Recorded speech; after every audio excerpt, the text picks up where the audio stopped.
Hi, I'm Bill Lindsay. I'm a lawyer at the Gross and Welch law firm here in Omaha. I'm an Omaha native, grew up in the Cathedral Parish. I have very many fond memories of the Cathedral Parish. One of them was being in the choir loft for the Easter Vigil. And you're looking down there and you see the Paschal candle being brought up the center aisle of that big church, and then all the little candles being lit off it and the light spreading throughout the church. So there are many memories that I have that my parents were helpful for. I started practicing law with my father, so I continued to learn lessons from him. He taught me a lot about practicing law, but he taught me a lot more about human beings. One little thing, for example, he took me down.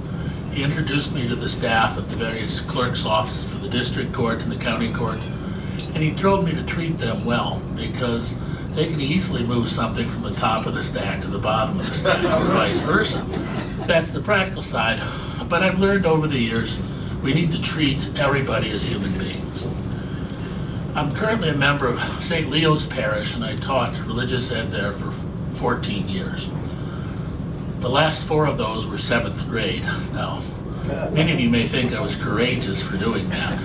I don't know what happened, but I still managed to do it. At the beginning of each year, I put up a little sign that said that our theme was to respect all human life from conception until natural death.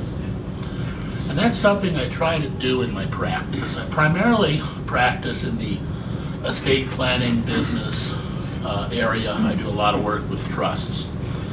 And what I've found is that I have to treat everybody individually. There is no such thing as cookie cutter. There's always some little change, some little nuance for that particular person.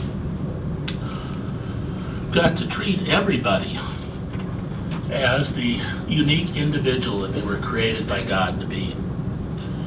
One of the things that I have found is that I think estate planning is a misnomer, because what you're really talking about is human beings.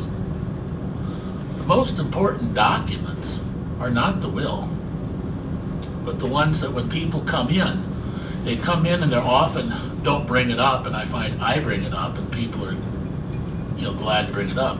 I think most people do not fear death as much as they fear being alive but unable to take care of themselves.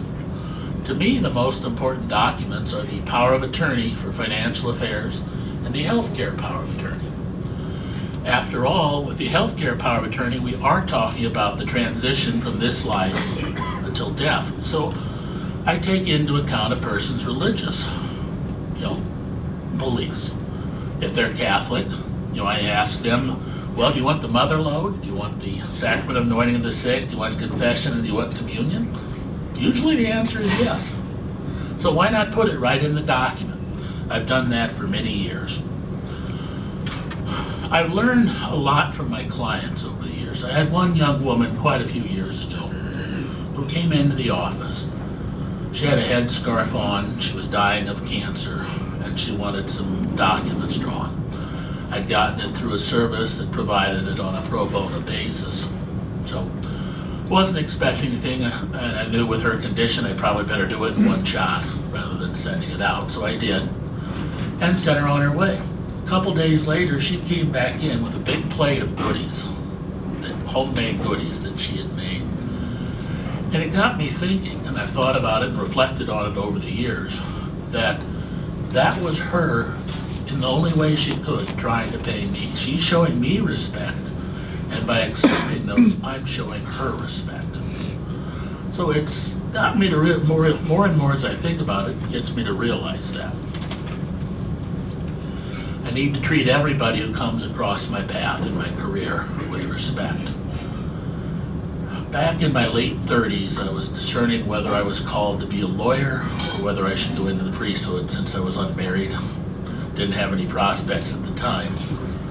I do now. My wife is back there shaking her head, no, don't do that. By the way, I'm reserving 1 minute for rebuttal for her.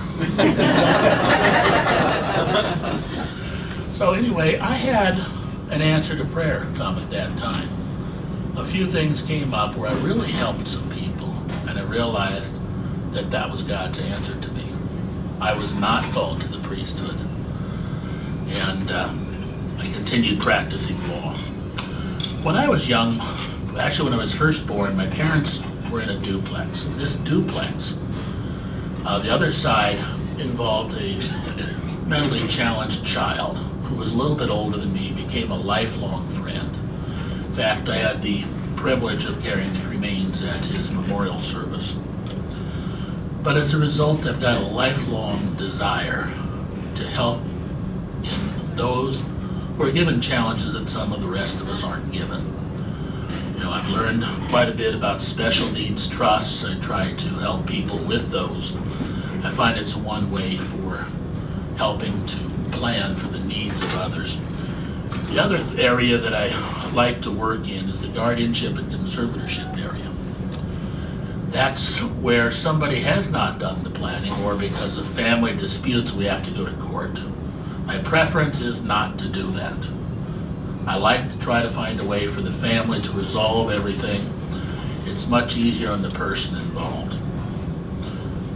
Now, I've seen areas, and I've talked to other lawyers who've seen areas of the law that need improvement, that we've got some problems as a result. I'm on a Nebraska Supreme Court Guardianship and Conservatorship Commission, and because I spoke up, I got the fortunate privilege of being chair of the Protection of Vulnerable Adults Subcommittee. So sometimes you have to step out there, and you do get, whether it's a reward or a punishment for speaking, I don't know, but I got named chair, and it's really helped me in looking in this area. Pope Benedict wrote an encyclical called Deus Caritas Est, and in that encyclical he said, "Love is a journey, an ongoing exodus out of the closed, inward-looking self towards its liberation through self-giving, and thus towards authentic self-discovery, and indeed the discovery of God." Through my journey through life, work, the rest of my life, I've learned that love is what is important. We have to love everybody that we're dealt with. It may be difficult at times, but we have to do it. Thank you.